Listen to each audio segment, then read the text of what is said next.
Vous voulez savoir quels sont le top 5 des cactus les plus simples d'entretien? Alors vous êtes tombé sur la bonne vidéo. Allez, c'est parti!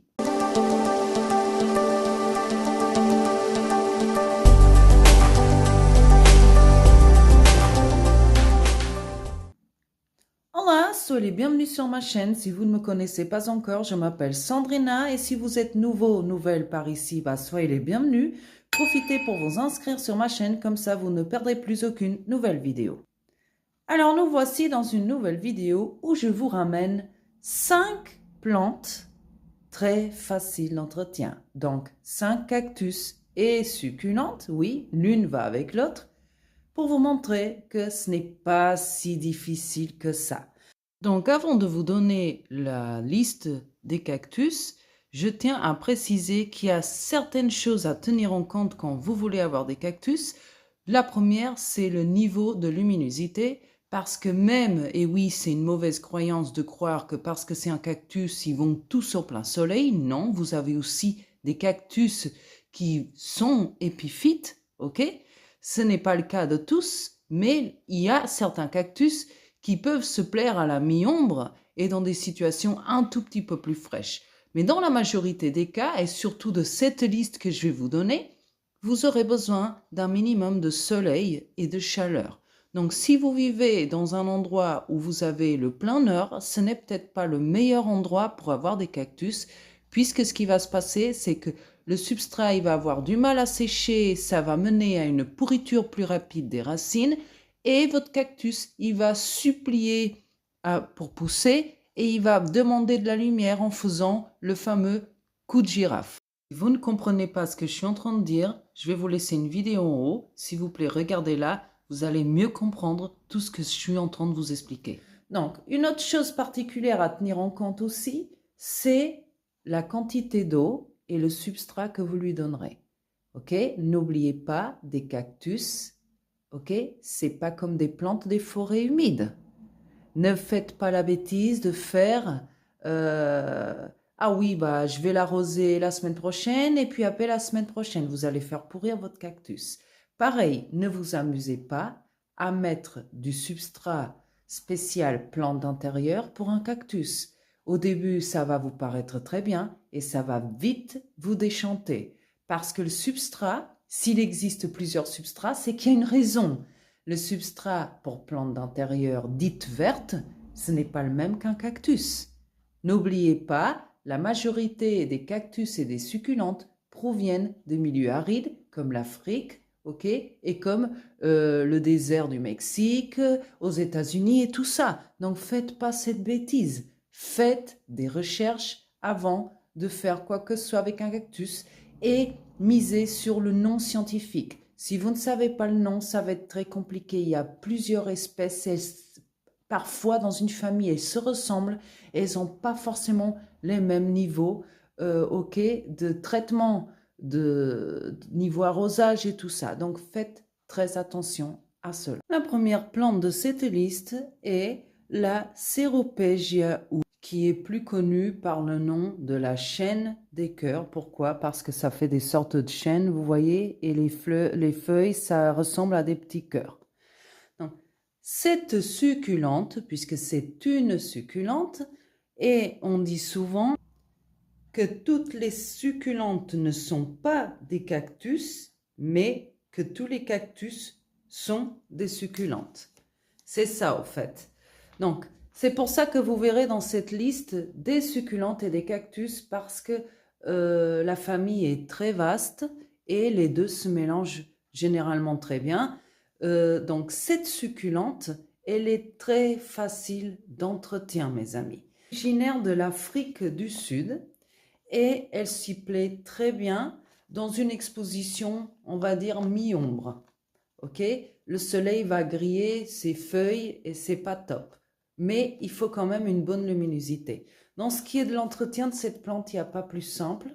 Elle n'a pas besoin d'être arrosée constamment. Elle a quand même besoin d'un minimum d'arrosage. Ça veut dire que par rapport à un cactus, elle va avoir un tout petit peu plus de l'eau, mais pas que vous lui mettez de l'eau toutes les semaines. De toute façon, elle va vous indiquer le manque d'eau à travers ses feuilles.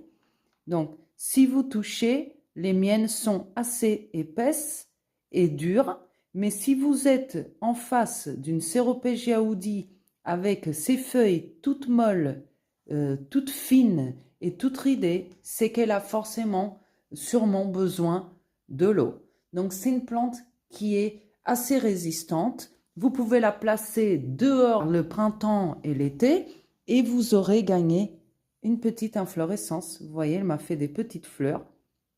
OK? Donc, et pareil, vous aurez sûrement, je vais m'éloigner un petit peu pour que vous compreniez, au fur et à mesure qu'elle va pousser de la partie où vous l'aurez plantée, elle va avoir des coins qui sont vides. Et à ce moment-là, vous pourrez toujours prendre une des chaînes, donc voilà, c'est ce que je vous ai dit, elle s'enlace, et vous pourrez la mettre autour du pot et avec des petites épingles que vous-même vous pourrez faire. Donc, vous pourrez placer cette épingle là et la positionner dans la terre comme ça et ça va vous faire un pot beaucoup plus garni. Donc, cette plante, elle n'a pas de secret. En plus, pour faire des boutures, il n'y a pas plus simple, c'est pareil. Vous pourrez prélever à ce niveau-là, découper là, même avec vos mains, et vous la mettez dans la terre avec une petite épingle comme je vous ai montré et le tour est joué. Et voilà, et c'est vraiment très, très, très, très simple, mes amis. Cette plante, c'est un cactus, donc c'est un Opuntia, plus précisément raquette. L'espèce, elle est très vaste. C'est une famille très, très vaste. Il y a plein d'Opuntia. Celle-ci, c'est une des plus simples pour moi, en tout cas. Et ça, c'est une bouture. Et comme vous pouvez voir, je vais placer mon bras dessus. Ça, c'est quand même pas mal. C'est une bouture de l'année dernière, mes amis. Elle a bien poussé. Et là, je vais vous montrer la plante originaire. Ça fait 15 ans que je l'ai. Oui, c'est un de mes premiers cactus. Et pour que vous voyez comment il est fastoche, vous allez voir. Donc ça, c'est la plante mère. Mais attention, je vais reculer le maximum que je peux. Regardez la taille de la plante mère. Regardez. OK? Elle pousse un peu comme une faux-folle. OK? Elle pousse un peu comme une faux-folle. J'ai été obligée de l'attacher. Voilà, je l'ai rempotée cette année. Donc, cette plante, ce cactus est extrêmement facile d'entretien et il pousse très rapidement. Donc, si vous voulez avoir un cactus qui se plaît à la mi-ombre, attention, qu'à contraire, il va brûler dans le soleil plein, ok? Dans le plein soleil, il va brûler, il va vous faire une coloration rosée qui dit qu'il a eu une insolation. C'est ce qui s'est passé avec cette plante il y a des années au début quand je l'ai acheté. Je ne savais pas et je l'ai mis au plein soleil parce que dans ma tête, c'est un cactus, il va forcément au soleil. Mais non, mes amis, ce n'est pas vrai. Ni tous les cactus et succulentes peuvent aller au plein soleil. Oui, il a besoin d'un peu de soleil, le soleil du matin, mais après l'après-midi, c'est mi-ombre. Et il avait gagné des petites taches rosées. Et au début, j'ai cru que c'était une maladie. Et non, c'était dû à une insolation. Si vous avez une situation mi-ombre, ça va être parfait. Si vous le mettez dehors, il va pousser comme un fou. Vous voyez, il va pousser comme un dingue. D'ailleurs, il est bizarre. Et vous pouvez prélever des parties, comme vous voyez ici, avec un couteau bien stérilisé et le mettre dans un petit pot. Et comme vous pouvez voir, ceci, ce sont 3 boutures, 4 même, que j'ai placées. Une ici, une là, une là, une là. Et je peux vous garantir qu'elles n'étaient pas grandes comme ça. C'était des toutes petites boutures comme ici, vous voyez. C'était des boutures petites comme ça. Regardez dans un an comment il est déjà énorme. Là, pareil, si vous voulez, j'aurais pu le couper et hop, dans la terre, et j'aurais pu faire une bouture. Donc, ce cactus, il est très simple à la condition que vous le mettez à la mi-ombre. Il a besoin d'eau seulement quand le substrat est vraiment très séché, ok, très sec. Donc, ça reste un cactus, ok. Si les parties de la plante sont dures, c'est qu'il n'a pas besoin d'arrosage. C'est une des techniques que vous pouvez voir. S'il est tout recroquevillé, tout fin, qu'il est rachitique, au fait, c'est qu'il a besoin d'eau. Cette prochaine plante, qui ne la connaît pas? Peut-être pas parce qu'elle n'a pas de fleurs. C'est ce qu'on appelle Kalanchoé, Kalankoé, plutôt Kalanka. Oui, vous allez trouver bizarre. Moi, je l'appelle Kalanchoé parce que au Portugal, en Espagne, en Italie, c'est la façon, c'est la phonique, on va l'appeler Kalanchoé. Ici en France, on va l'appeler plutôt Kalankoé. Mais son véritable nom, c'est Kalanka. Donc, la Kalanka, donc, la Bocephaldiana, c'est une plante, encore une fois, une succulente qui est originaire de l'Afrique. Et cette plante, je dois la mettre dans la liste, même si vous en avez peut-être marre, parce que vous allez me dire, oh, encore celle-là, il y en a partout, dans les supermarchés, dans les fleuristes, mais parce qu'elle est simple, mes amis. Si vous voulez commencer par une plante succulente qui vous donne des fleurs, il n'y a pas plus simple que la kalanka. Ok? Donc, cette plante, elle est facile parce que, par exemple, la mienne, elle est comme ça bizarre parce que je l'ai coupée à ras. La question, c'est que cette plante, si vous ne la mettez pas à l'intérieur dans une bonne exposition solaire, elle va pas vous fleurir, elle va pas être bien. La plupart des gens disent, ouais, elle n'aime pas le soleil direct. Et effectivement, cette plante, en dehors, à l'extérieur, n'aime pas être placée au plein soleil. La mienne, elle était à mi-ombre. Ça veut dire qu'elle va recevoir les rayons du matin ou de la fin de l'après-midi et elle va rester à la mi-ombre parce que sinon, ça grille. Mais à l'intérieur, mes amis, ça ne se passe pas pareil. Nous n'avons pas cette lumière. Donc la mienne, quand je la rentre après la fin de l'été, je la mets carrément devant la fenêtre au plein soleil. Et c'est l'unique façon qu'elle tient. Et même comme ça, elle souffre. Celle-là, c'était une question différente parce que je l'avais rentrée l'année dernière du jardin vers une petite pièce que j'ai, mon garage, avec une fenêtre.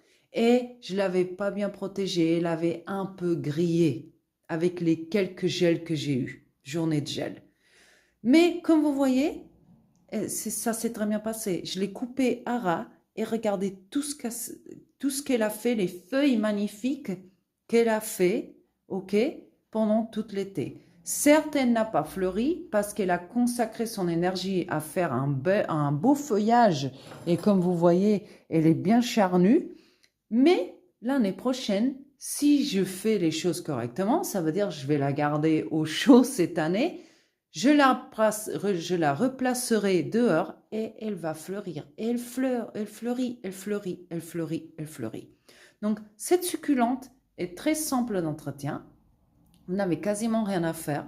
Juste un emplacement plein soleil mi-ombre, ok? Et un substrat spécial cactus succulente, ça veut dire par exemple une terre végétale avec du sable grossier, ok? Vous n'allez pas mettre du sable de construction qui est super fin, non? Vous allez prendre par exemple vous pouvez même prendre du sable spécial aquarophilie, c'est ce que je fais moi, c'est un petit peu plus cher mais au moins vous savez qu'il est bien propre, il n'y a pas des impuretés dedans et le sable c'est ce qu'il y a de mieux et toujours un pot en terre cuite. Tous les cactus que je vous ai montrés, si vous allez bien voir, ils ont tous un pot en terre cuite à cause de cela. Donc cette plante, elle reste dans ma liste des plus simples parce que c'est le cas. Elle est simple. Nous partons ainsi de suite pour encore une succulente. Et oui, je sais, toujours des succulentes. Et c'est une succulente, qui sait qui ne la connaît pas, Sansevieria trifasciata, dans ce cas, Moonlight. Ok? Elle est connue par ça parce que c'est une espèce qui est plutôt, vous voyez, vert clair avec les bords vert foncé. Et cette plante, elle est vraiment très simple. Ok? Si vous la placez dans une situation mi-ombre soleil, pareil, elle va vous faire, ok, des feuilles. Elle va être très belle. Ok? Pareil, ce pot, il est particulier parce que j'ai voulu tester dans un pot en noix de coco. Pour l'instant, ça se passe très bien. Mais cette plante, elle est facile. D'ailleurs, toutes les plantes de la famille sont relativement faciles à condition qu'elles aient un bon substrat et un bon niveau de luminosité. Ok? Donc, cette histoire de placer ces plantes à l'intérieur, à l'ombre, ça va pas bien se passer pour vous. Je vous préconise vraiment de les placer au plus près des fenêtres avec quelques heures de rayons de soleil parce que c'est comme ça qu'elles vont faire la rigidité de ces feuilles. Donc, elle n'a rien de si particulier que ça. Les arrosages, bien évidemment, avec parcimonie. Vous le verrez, les feuilles vont devenir molles aussi et ridées, signe qu'elles ont besoin d'eau. Et pareil, faire attention avec le col quand vous arrosez cette plante, parce que si vous l'arrosez trop proche du col, vous risquez le pourrissement de la plante. D'ailleurs, tous les cactus succulentes, il faut faire très attention à cela. Je préconisais un arrosage par le bas. La cinquième plante, c'est un cactus qui est une vaste famille qui est le Cereus, dans ce cas le Peruvianus monstruosus, parce que c'est un cactus qui pousse un peu de façon disproportionnée, ok? Il va pousser un peu comme un foufou, on dirait même un rocher si vous voyez. Et ce cactus, il est extrêmement simple aussi, ok? Je l'avais acheté à l'époque, pareil, tout petit, et là, depuis que je l'ai mis dehors, c'est là qu'il se sent bien. D'ailleurs, ce cactus, il faut carrément le placer à l'extérieur. Vous pouvez le placer mi-ombre, même soleil plutôt, et il vous fera des montagnes et des montagnes, comme j'appelle, de rochers, des espèces de rochers, parce qu'il va pousser très bien. Ok, à l'extérieur, il va vraiment se plaire. Ce cactus, il est originaire de l'Amérique du Sud. D'ailleurs, il y a certaines espèces qui sont protégées aux États-Unis, ok, parce que c'est des espèces qui sont maintenant rares, qui sont magnifiques. Si vous pouvez faire une petite recherche sur Internet, vous verrez. Mais celui-là, c'est un des plus faciles à trouver et c'est un des plus simples aussi de l'espèce, ok, de la famille. Donc, ce cactus, il n'a rien d'extraordinaire.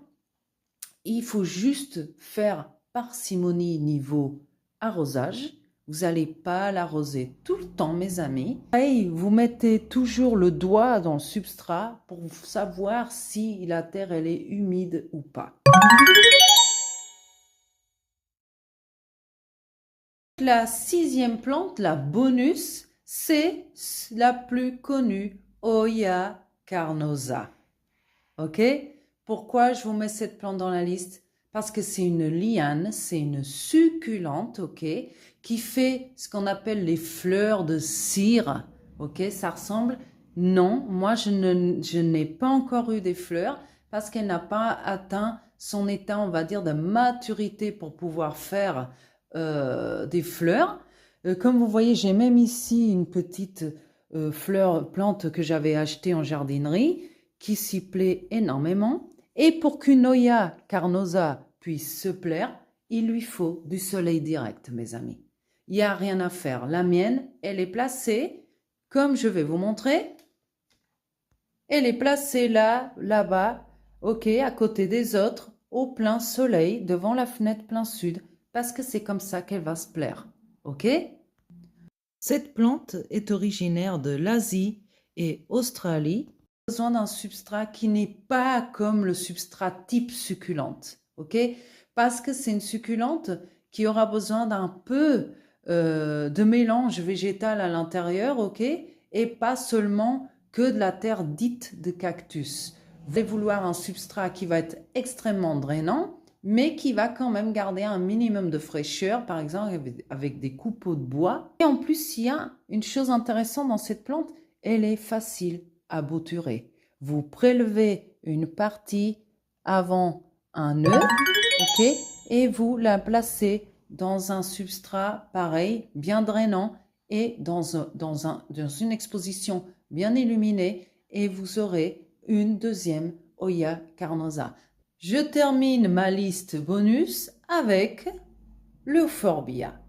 Et oui, je termine par celle-là parce qu'en plus de facile et d'une forme assez caractéristique, je trouve, on l'appelle même le cactus candélabre parce qu'on dirait un candélabre, effectivement. Et je vous finis la liste par celle-là parce qu'en plus d'être facile, je tiens à vous préciser, ce n'est pas un cactus, c'est un euphorbia.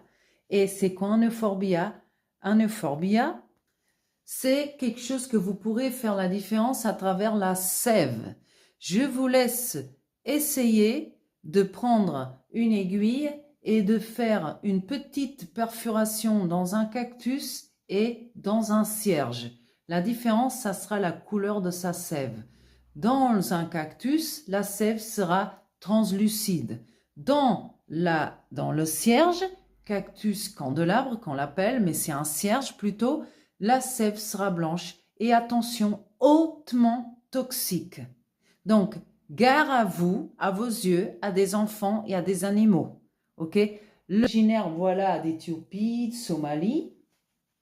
Le cierge, il va être facile si vous lui donnez pas mal de soleil. On va dire mi-ombre, soleil direct. Le mien, comme vous pouvez voir, il est devant la fenêtre plein soleil, ok? Et comme vous pouvez voir, je ne sais pas si vous arrivez à voir, mais il y a des parties qui sont beaucoup plus claires qu'en bas parce que c'est justement tout ça qui l'a poussé. Ces parties-là, les pointes, c'est les parties qui viennent de pousser. La particularité du cierge, c'est qu'aussi, il va vous faire des feuilles. Les cactus ne feront jamais de feuilles. Ils font des épines, des petits poils, mais ils ne font pas de feuilles. Si vous regardez là, ici, ce sont les restes des feuilles qui se sont desséchées. Alors voilà, ça c'est vraiment typique du cierge qui va vous donner des feuilles par rapport au cactus qui ne vous donnera jamais des feuilles. Il fera aussi des floraisons qui sera très difficile à l'intérieur. Ce n'est pas impossible, mais c'est difficile. Mais voilà, ce cierge, il est facile d'entretien et vous lui donnerez pareil un substrat bien drainé avec pas mal, vous pouvez même mettre de la terre végétale avec pas mal de sable et ça sera parfait pour lui dans un emplacement qui est ensoleillé à l'intérieur, ok, mi-ombre, plein soleil. Et pareil, vous pourrez très facilement faire des boutures en coupant ces parties-là et en les mettant dans un nouveau pot avec du nouveau substrat. C'est très facile faire des boutures. C'est vrai que je ne les ai jamais réalisées. Ça sera peut-être pour une nouvelle vidéo, justement. Je n'ai jamais essayé de faire des boutures de cette plante, mais sachez que c'est, vu mes recherches de d'autres personnes qui l'ont fait, qui me disent que c'est extrêmement simple. Et voilà, niveau arrosage, c'est pareil. Vous n'allez pas lui mettre de l'eau tous les 2 minutes. Une astuce pour savoir si votre cierge il a besoin d'eau, c'est qu'il va devenir rachitique, pareil. Vous prenez ici entre et il n'est pas gros, il est extrêmement maigre, rachitique, ça veut dire qu'il a besoin d'eau généralement. Si votre cierge est assez gros, il est touffu, on va dire, c'est qu'il n'a pas besoin d'eau. Normalement, c'est une astuce. Nous arrivons ainsi à la fin de cette vidéo. Moi, j'espère qu'elle vous a plu. Si oui, laissez-moi un like. Partagez-la et si vous n'êtes pas encore abonné, abonnez-vous puisque d'autres vidéos sont à venir. Je vous dis à la prochaine vidéo et bye!